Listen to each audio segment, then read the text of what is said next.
ಕನಸಿನಲ್ಲಿ ಕೆಲವೊಂದನ್ನ ಭಗವಂತ ಪ್ರಕೃತಿ ತೋರಿಸ್ಕೊಡುತ್ತೆ. ಗುಹ್ಯ ಭಾಷೆ ಅಂತ ಹೇಳ್ತೇವೆ. ಕಣ್ಣು ಕಾಣಿಸೋದಾದ್ರೆ ನಮಗದು ಕಾಣಿಸ್ತದೆ.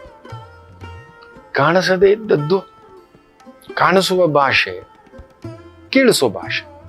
ಕಾಣಿಸ್ತಿಲ್ಲ ಆದ್ರೂ ನಮಗದು ಕೆಲವೊಂದು ಸೂಚನೆಗಳ ಮುಖಾಂತರ ಅದನ್ನೇ ಗುಹ್ಯ ಭಾಷೆ. ಮಹರ್ಷಿಗಳು, ತಪಸ್ವಿಗಳು, ರಾಜರ್ಷಿಗಳು, ದೇವರ್ಷಿಗಳು ನಮಗೊಂದು ಗುಹ್ಯ ಭಾಷೆಯಲ್ಲಿ ಕೆಲವೊಂದು ಸನ್ನೆಗಳನ್ನ ಕೊಟ್ಟಿದ್ದಾರೆ. ಅಂಥದ್ರಲ್ಲಿ ಅತಿ ದೊಡ್ಡ ಸನ್ನೆ ಅಂದ್ರೆ ಕನಸಿನಲ್ಲಿ ಮುಂಗುಸಿ ಬಂದರೆ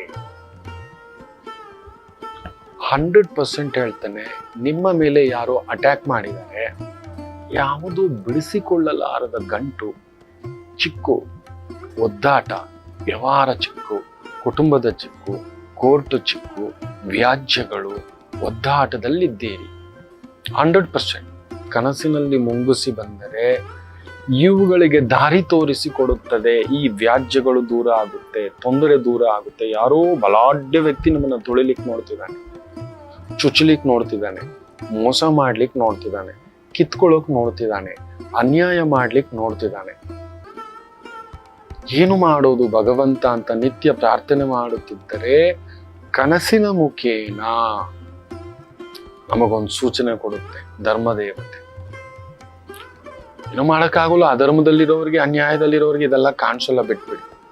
ನಿಮ್ಮ ಮಟ್ಟಕ್ಕೆ ನಿಮ್ಮದೊಂದು ಧರ್ಮ, ಪತ್ನಿ ಧರ್ಮ, ಪುತ್ರ ಧರ್ಮ, ಪಿತೃಧರ್ಮ, ಗುರುಧರ್ಮ, ವಿದ್ಯಾರ್ಥಿ ಧರ್ಮ, ಜ್ಞಾನ ಧರ್ಮ, ಉದ್ಯೋಗ ಧರ್ಮ, ಕರ್ಮ ಧರ್ಮ ಅನ್ನತಕ್ಕಂಥ ಭಾವಾರ್ಥದಲ್ಲಿ ಇದ್ದೀರಿ. ಖಂಡಿತ ಪ್ರಕೃತಿ ಕನಸಿನ ಮುಖೇನ ಅಲ್ಲೊಂದು ಮುಂಗುಸಿ ಬಂದಿದೆ, ಉಡಿಸ್ಕೊಂಡು ಹೋಗ್ತಿದೆ, ಏನನ್ನೋ ಕಾಣಿಸ್ತಿದೆ, ಎದುರಿಸ್ತಿದೆ, ನಿಂತಿದೆ ಅನ್ನತಕ್ಕಂಥದ್ದಾದರೆ ಖಂಡಿತ ನಿಮ್ಮ ಒಂದು ಶತ್ರುವಿನ ಧ್ವಂಸವಾಗುತ್ತೆ.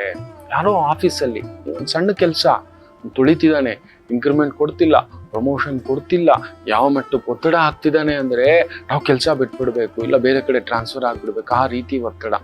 ಆ ಕಾಣದ ದೈವದ ಮೊರೆ ಹೋದಾಗ ಕನಸಿನ ಮುಖೇನ ತೋರಿಸ್ಕೊಡುತ್ತೆ. ಖಂಡಿತ 9 ದಿನ 90 ದಿನ ಅದಕ್ಕೊಂದು ದಾರಿ ಆಗಿರುತ್ತೆ. ಖಂಡಿತ ಈ ರೀತಿ ಆಗಿರ್ತಕ್ಕಂಥದ್ದನ್ನ ತುಂಬಾ ಜನ ಹೇಳ್ತಿದ್ದೀರಿ, ಕಮೆಂಟ್ಸ್ ಕೊಡ್ತಿದ್ದೀರಿ, ಶೇರ್ ಮಾಡ್ತಿದ್ದೀರಿ. ತುಂಬ ಧನ್ಯವಾದ. ಇನ್ನಷ್ಟು ಶೇರ್ ಮಾಡಿ. ನಮ್ಮ ಈ ಒಂದು ಉಪಯುಕ್ತ ಮಾಹಿತಿ ನಿಮಗೆ ಖುಷಿ ಕೊಟ್ಟಿದೆ, ತೃಪ್ತಿ ಕೊಟ್ಟಿದೆ, ಇನ್ನಷ್ಟು ಪ್ರಶ್ನೆಗಳನ್ನು ಕೇಳಿ ಹುಡುಕಿ ನಾನು ತಗೋಬರ್ತೇನೆ, ಖಂಡಿತ ತಿಳಿಸ್ಕೊಡ್ತೇನೆ.